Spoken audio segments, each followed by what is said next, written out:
both retrograde amnesia, so amnesia from that preceded the actual incident, and anterograde amnesia, the amnesia that follows the incident.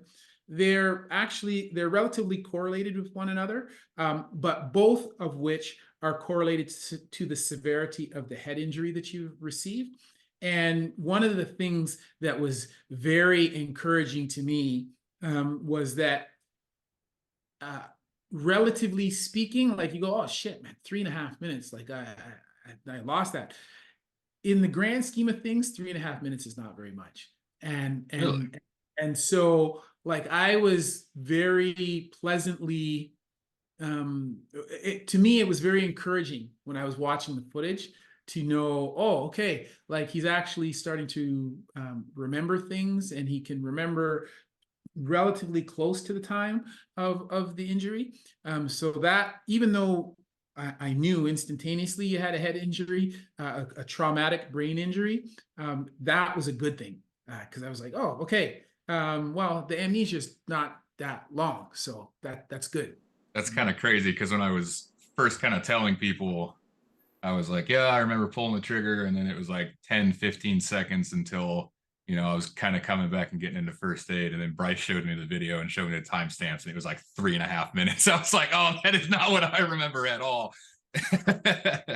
Well, so the other thing, and Bryce, please tell us what your perspective is. So there is, and actually you will know this from your experience in the military, is compression of time, right? Like a lot of times, oftentimes, well, it can actually go both ways. So you can have compression of time, but when you are the person in it, sometimes time will slow down, right? And so seconds will go by, but to you it seems like, oh my God, that was like hours of time, right? So Bryce, what was your perspective in terms of how quickly things were transpiring and what occurred?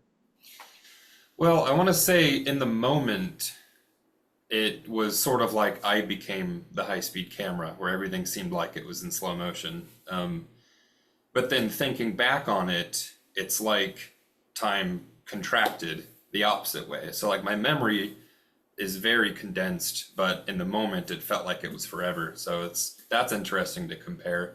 I want to say that when I think back on it, it's a lot of individual slices of important like things that were said, or timestamps of like this happened, or medics arrived, or he finally is responding. It's like slices in my brain of remembering things, and not much in between. Like all the fluff of the running around and the waiting for this or that all kind of disappears. And this is kind of just a curiosity thing for me. But when you're talking about like retrograde amnesia, some of that can be caused physically, right? Like an actual impact to the head. But then there's also like the mental side of it, of your brain sort of, I don't know if it's a protection method or what it is, but it can be split between those kinds of things, right? So that's why, right after happening, you might have a certain amount of memory, and then later on, some of it disappears, but other parts get filled in. Those are those two different types of amnesia. Okay. Yeah, no, for sure. That is exactly that.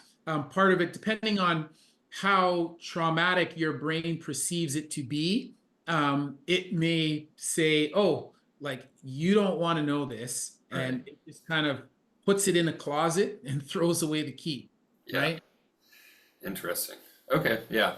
But So, I want to say that for me, most of that memory is still there. It's definitely been categorized by my brain as 90% of that, 80% of that was just, fluff. And here's a lot of the key moments. But it's totally different from when it's happening. And it feels like every second is minutes, and it's taking forever for things to happen. It's a striking difference. mhm.